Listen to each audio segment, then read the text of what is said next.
we had one yesterday. So our old neighbor, she's graduating high school, but she's also going into the airport.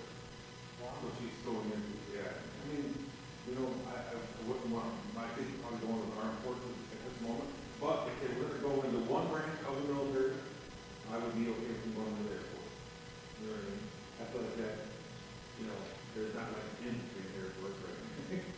They're not going to be like, you know, Green Berets or whatever, you know, they might be flying back home.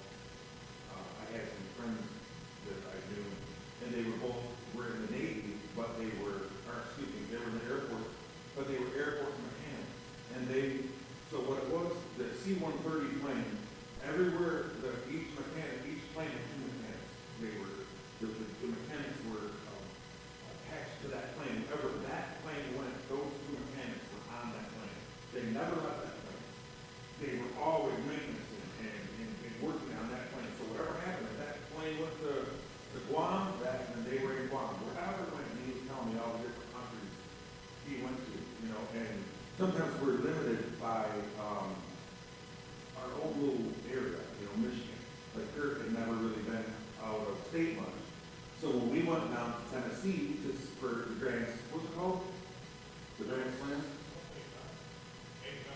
The main event. We went down to the main event. Slam. Kevin was dead.